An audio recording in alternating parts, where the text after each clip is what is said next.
Je vous ai raconté l'histoire de cet homme-là concernant la réclamation des créanciers. La prédication qu'on avait la fois passée. Cet homme avait la dette. Très important. Réclamation des créanciers. Ozo nyongo olinko futate. Ozo mikiti sapete. La personne est venue. Je viens prendre mon argent. Je réclame ma dette. L'autre dit aujourd'hui je n'ai pas d'argent. Demain je n'ai pas d'argent. Après-demain toi tu n'as jamais d'argent. Mais quand je viens, je te trouve en train de consommer de la boisson.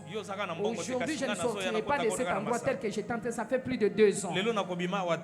La personne est fâchée, il sortait. Pendant qu'il sortait, il a rencontré un garçon, son garçon, les garçons de son...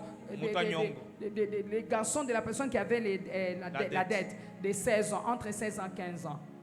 Il a capturé l'âme. Il est parti avec l'enfant. Arriva au coin,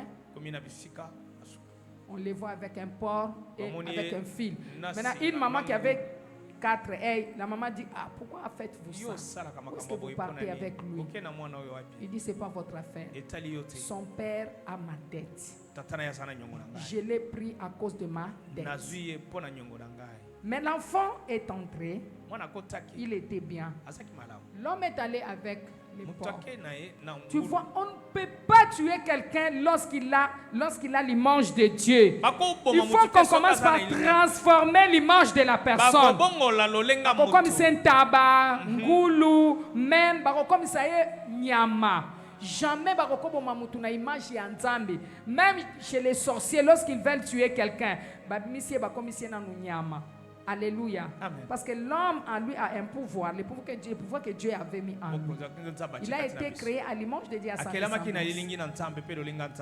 Lorsqu'il est parti, il est allé vendre les porcs.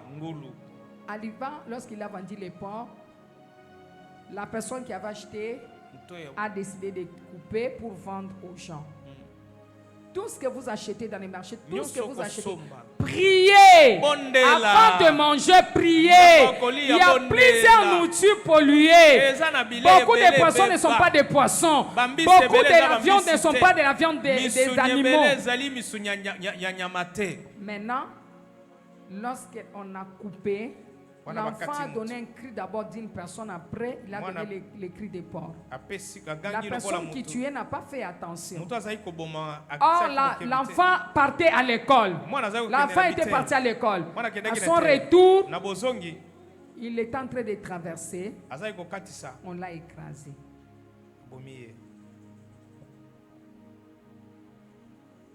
Alléluia. L'enfant est mort sur place. Or, il était déjà mort de l'autre côté, là où on l'avait tué. Réclamation du créancier. On a tué l'enfant. Est-ce que c'est l'enfant qui avait commis le rêve? C'est l'enfant qui avait pris la dette? C'était son père. Mais moi et toi, Dieu a fait que nous soyons en vie, malgré leur malédiction sur notre vie. Et l'Éternel nous a envoyés ici pour que nous puissions écouter sa parole, afin que nous soyons libérés. Prenez conscience. Alléluia. Une malédiction est une force invisible qui continue à saboter vos efforts.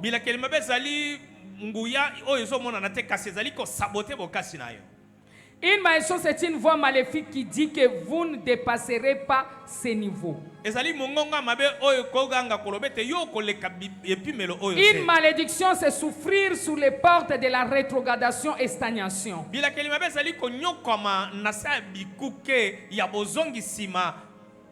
Une malédiction, c'est lorsque votre présence génère la haine.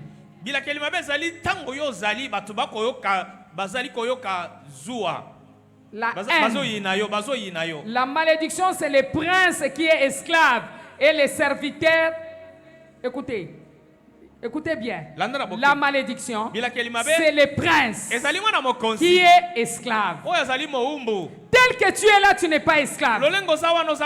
Tu es un prince, mais tu es esclave. Et le serviteur est à cheval.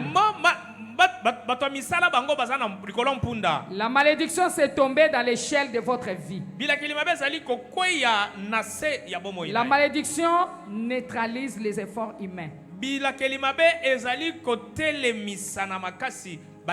malédiction, c'est de voir les autres personnes sous le soleil et vous-même, vous n'avez aucune chance d'obtenir ce soleil.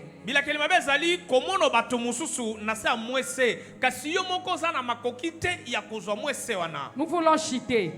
Écoutez-moi bien. Il y a un tueur qui tue sans pitié. Et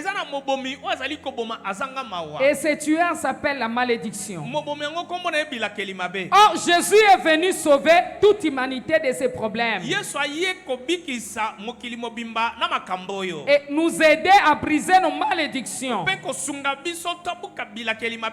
Alors, c'est une affaire très sérieuse lorsque ces malédictions sont en place et lorsque ces malédictions vous troublent.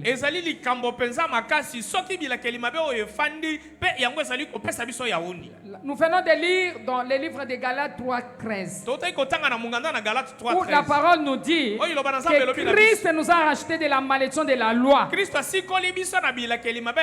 veut dire que lorsque vous freinez la loi de Dieu, vous allez être sous une malédiction. La loi a des malédictions qui sont attachées à elle. Lorsque vous lisez la Bible dans les livres de Deutéronome, c'est possible, bien aimé, que vous soyez libérés. C'est possible que cette malédiction soit brisée. Lorsque tu commences à prier, comme genre de prière que nous faisons ici, et vous allez constater que dans votre famille, vous allez être distingués. Au lieu d'impressionner, vous allez impacter. Les talents, les dons, les potentiels, tout ce que Dieu a mis en vous commence à se manifester. Alléluia. Amen. Alléluia. Amen. Et sur votre chemin, il n'y aura plus de protocole. Je bénis toute personne en ces livres. Alléluia.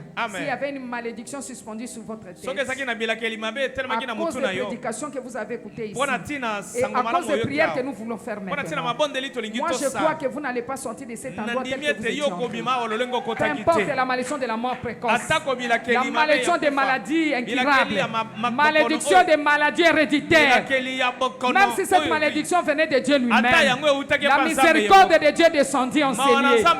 Et nous serons libérés au nom de Jésus. Jésus-Christ est le libérateur. Il est le libérateur. Il est le libérateur. Il est le libérateur. Le faiseur du bien. Le changeur d'histoire. Il va changer ton histoire en bien. Il changera ton histoire en bien.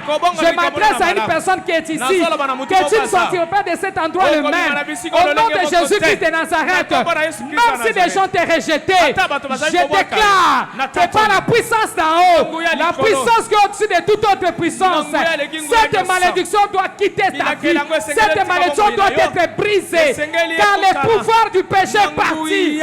Alléluia. Amen.